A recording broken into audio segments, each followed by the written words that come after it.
Well, I grew up in a Presbyterian family in Tampa, Florida, and it was a good experience. Both of my parents were very devout Christians, and they taught me the Christian faith. So I didn't have any reason to doubt things very, very early in life. But then when I was about 14, I had an unusual experience. I would call it a mystical gift that God revealed himself to me in a flash of a moment, in which I knew that from that moment on that God was real.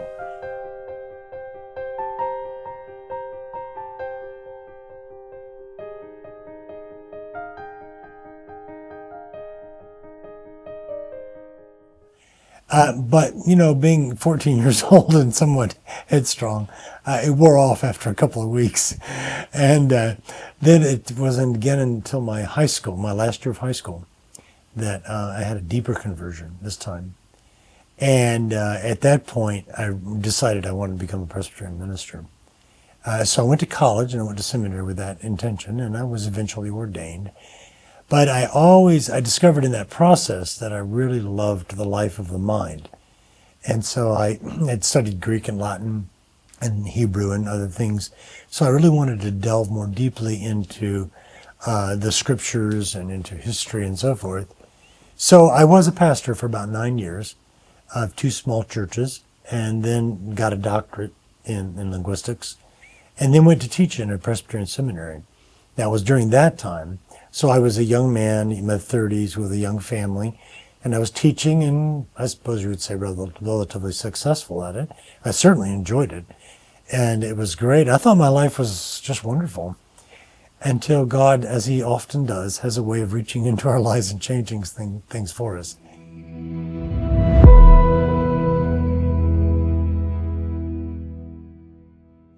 I began to be very curious about questions that were never resolved in my mind. And 3 that were on my mind at the time were, why is there so much diversity among Protestant Christians? And when Jesus prayed for us to be one, as he did in John chapter 17, and Paul exhorts in 1 Corinthians chapter 1, the question was, how can we be one? And I couldn't see how that could possibly be. So I started looking at that question again. The other question that I was dealing with that seemed rather separate at the time was, I was really immersing myself in the time of the scientific revolution, the time of Galileo, and I was studying the life of Galileo. Of course, Galileo was a Catholic, and as I studied his scientific work and its relationship to the church, I realized that the church was not irrational or unreasonable in the way that it dealt with the situation. Now, it was wrong from our later point of view. Okay, I understand that. But at the time, all they had access to made it a very reasonable decision. So that kind of opened me up to the Catholic Church. The third thing that really, I think, made the greatest impression on me was I started doing a systematic study of the doctrine of the Eucharist. And as a Calvinist, I believed that it was bread and wine.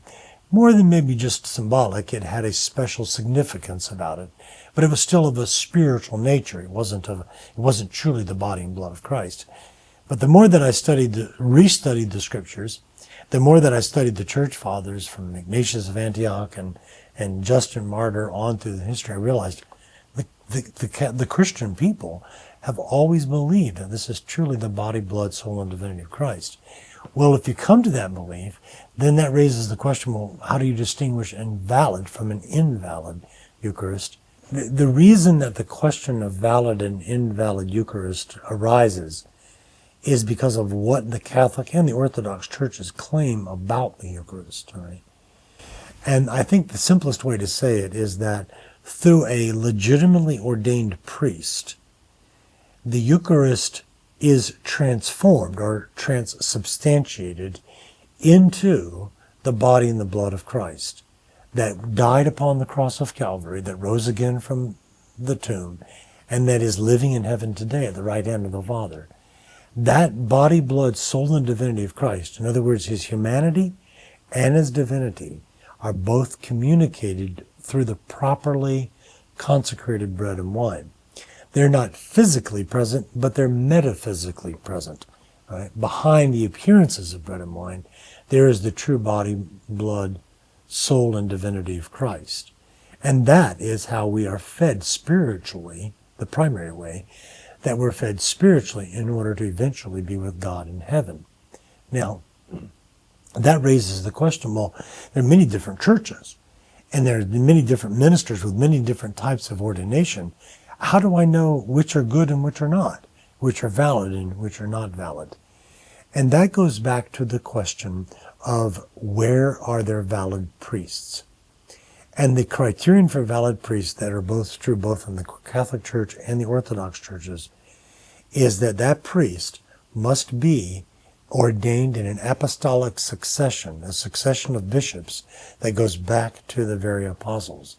And we have documents in the ancient church from Irenaeus and from others which very clearly say that these early Christians believed in apostolic succession. So I knew in my own life that I had to find a church where there was apostolic succession. I eventually came to the conclusion that it was either in the Catholic Church or in one of the Orthodox churches. So I started studying that, and that led me to the priesthood, and that led me to the papacy. And eventually in 1996, on June the 1st, 1996, on my 44th birthday, I became a Catholic. So it was quite a journey.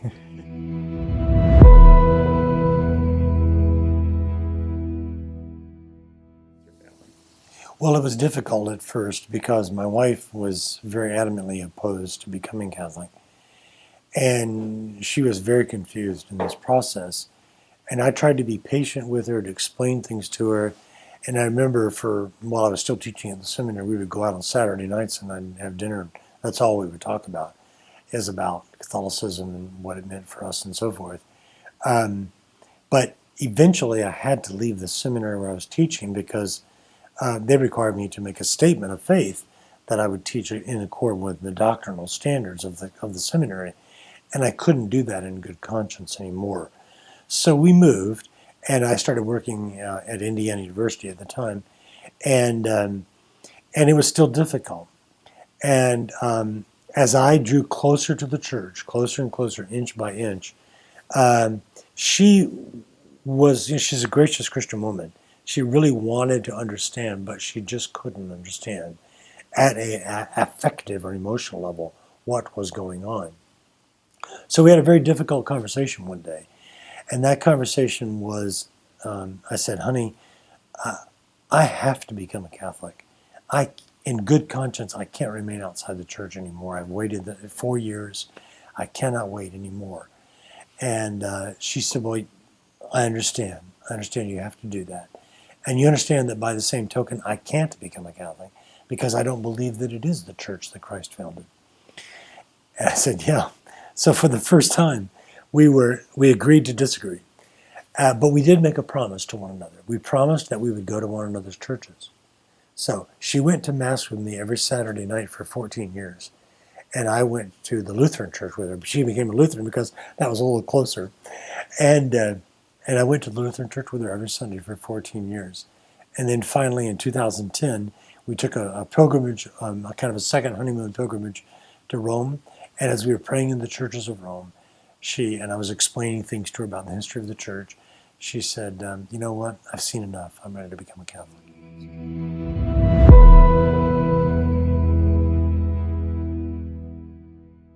I would say there's at least three different kinds. One is you might call it the intellectual or the doctrinal.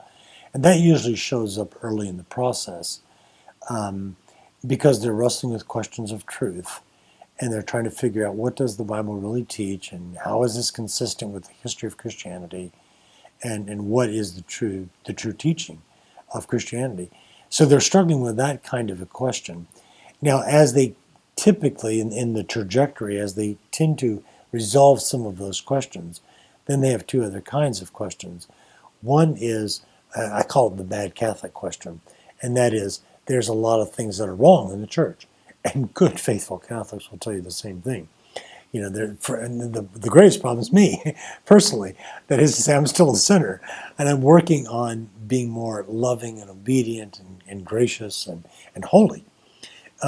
So that's the problem. But it's not just that. Sometimes there are structural problems in the church. You know, like Catholics don't seem to understand non-Catholics very well. So there's barriers there. And so those are the sort of the social dimension of it. which can bleed over into something more central, going back to the doctrinal, is the form of the liturgy can sometimes be at first. But I usually find that as people understand the liturgy more, as they're both experience it and understand it with their mind, what's going on, they tend to fall in love with it a lot, as I did as well. And then there's the third issue, and that is the practical issues of how do I make this transition? And that is true for all of them, because there can be family differences, there can be job issues. How am I going to make a living? But just to give you several stories, three stories that really I think illustrate this. One, there was an Anglican clergyman in Canada, and thankfully in his case, his wife was a working medical doctor, so they had income. But he made that. They both made that transition, and he was ordained a Catholic priest last year. Then in another case, there was a Lutheran youth minister, and at first he and his wife were in different places. As they came together in their beliefs about it and came in their love for the church, they found that bad Catholic problem wasn't even there, because the local priest, the Catholics in the parish, and all the surrounding parishes, they just embraced them with great. And he was a Lutheran youth minister. And so the transition, while not, seamless, it was nevertheless eased by the graciousness of Catholics inviting them into the faith and into the life of the church. The other case that I'm dealing with right now is, again, another Lutheran minister, and she's basically going to retire, and she's going to become a Catholic. And I would say she's already a Catholic within her heart, And that's the most important thing for anyone, I think. And I remember very well this process in my life. You have to be a Catholic in your heart before you become a Catholic in body. You have to be thoroughly embrace the faith. There's no reason to be a Catholic unless you believe that it's true, unless you believe that it's the healthy thing to do. My spiritual health, in a sense, depends upon it.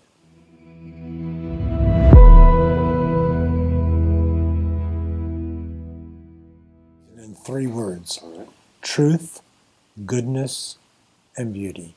We have a natural desire for truth. Aristotle said this in the 4th century BC. All men desire to know the truth.